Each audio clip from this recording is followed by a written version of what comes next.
Consider if we had the line PQ. P was the point 0,4, Q was the point 10,8. And we needed to find the point halfway in between. That would be called the midpoint, so I'm going to call it capital M to stand for midpoint. I need to know the coordinates of this point here. Now you might say, well, that's very straightforward. If I'm going from 0 along to 10 along to get to Q, then the midpoint must be 5 along. So I would say the x coordinate must be 5. And the y coordinate, you could say, well, I'm going from 4 up to 8. That's a gap of 4.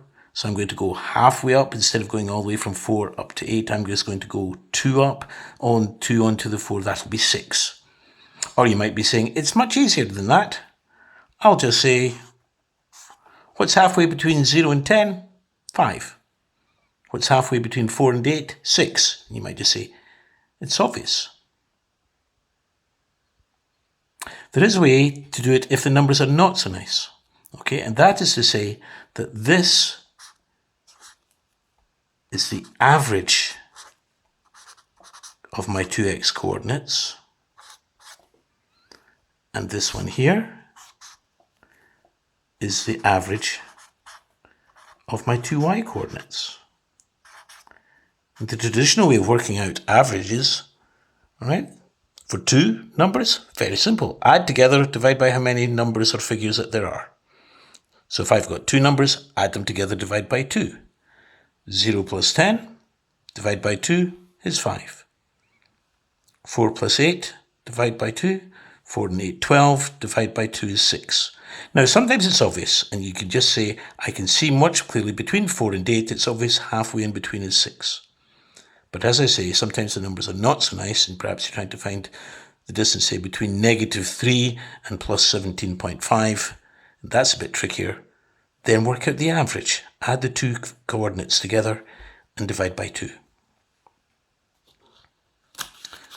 So we have a rule which says to get the midpoint of any line, so for example on here, where I've got A with an x coordinate and a y coordinate, all right, B, my second point, so x coordinate, second y coordinate.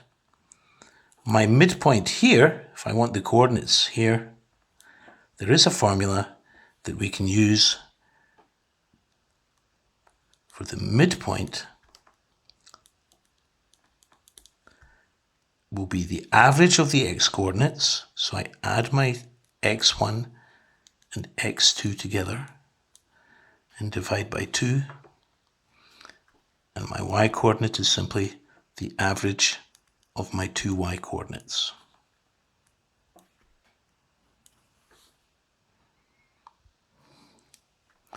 I'm going to identify these as being, as we said before, the average x coordinate, the average y coordinate. That's because if you just learn up everything as a formula without having an ingrained sense of what the meaning is, some of the formulas are way too similar to each other and get confused. So for example, going back to the sheet we used before, I've got x1 and x2 and all that. But we've used x1 and x2 before in the formula. So for example, we have a formula that says y2 minus y1 over x2 minus x1. And that's a formula for gradient, which is why when I'm talking about this, I do not recite that as a formula. Even if that's a formula I'm going to write down, I express it and I hold it in my head as change in y over change in x, because then there's no confusion about adding the coordinates together. If I'm talking about the change in something, that's the difference, that's a subtraction. So my change in y over change in x, I will do that. If I'm looking to think of a formula for the midpoint, I will say between 2 points, it's the average of the x coordinate and the average of the y coordinates. I do not memorize it as x1 plus x2 over 2. I know that's what I'm going to write down if I was required to, but in my head I'm thinking of it as the average, the average.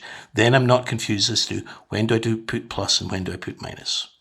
Right? There are other formulas later on, or you may have already met, for example, the distance formula. All right. If you've not used the distance formula before, that's fine. That's the one where finding the distance between coordinates and using Pythagoras. All right. And we say, oh, and there's a square root of x2 minus x1 all squared or plus y2 minus y1 all squared. And that's once again using x1s and x2s, and is it a plus, is it a minus? So don't just learn it as a formula.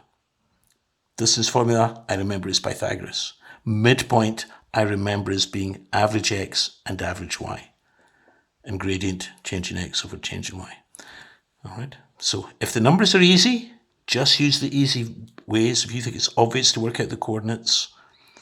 But if in doubt, or the numbers are awkward, then it's the average x over average y.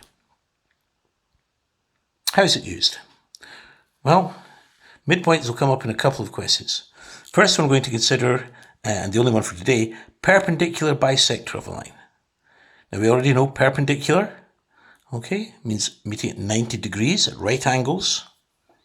So if I've got 2 points here, A and B, this line here is perpendicular. That means the angle here must be 90 degrees, must be a right angle, because that's what perpendicular means.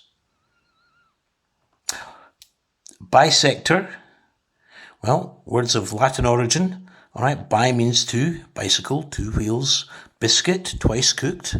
Okay, so bisector, two sections of the line, all right, and in maths, we talk about them being equal.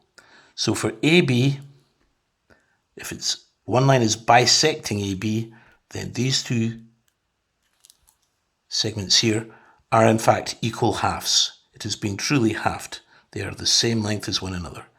So this is my perpendicular bisector. It cuts AB exactly in half. All right, so it must pass through the midpoint, and it's at 90 degrees. So how does this work out in practice? Here's a question, an example here. A is the point minus 4, 2. B is the point 2, 0.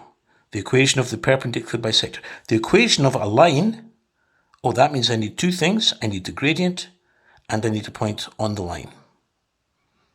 Okay, well, first of all, if I've got 2 points, this is my A and this is my B.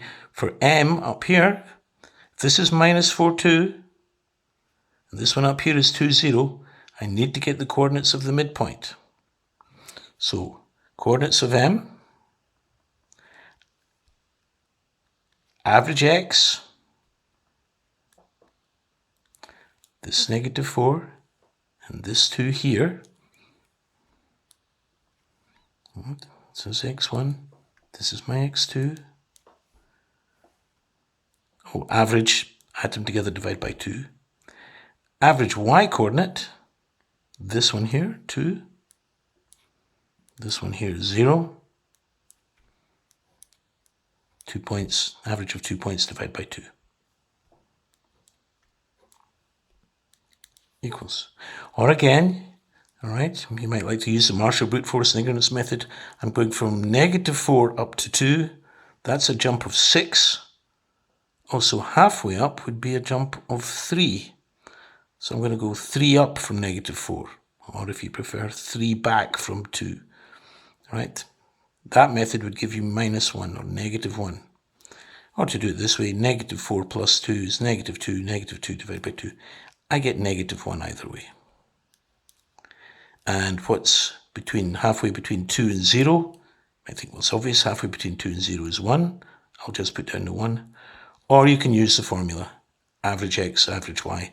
2 plus 0 is 2, 2 divided by 2 is 1.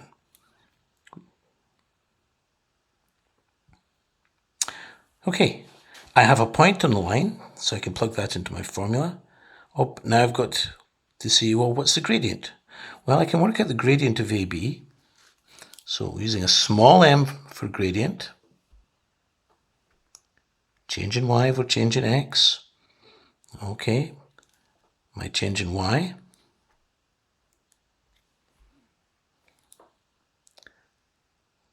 Zero take away 2, I suppose.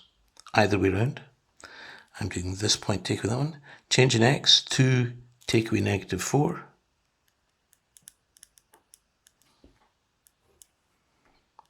That's negative 2 over 2 plus 4 over 6, which is minus 1 over 3.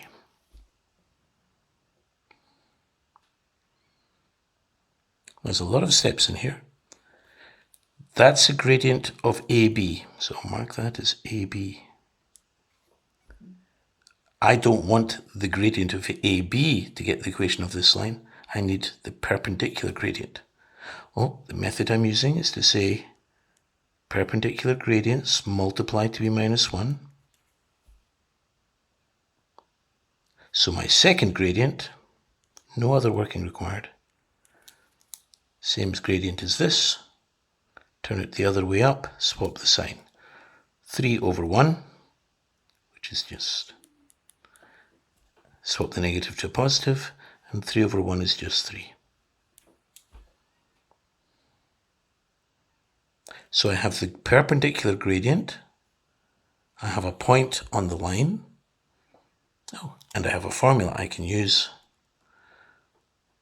which I will write down, so I'm ingraining it in my mind. Y minus b equals m bracket x minus a.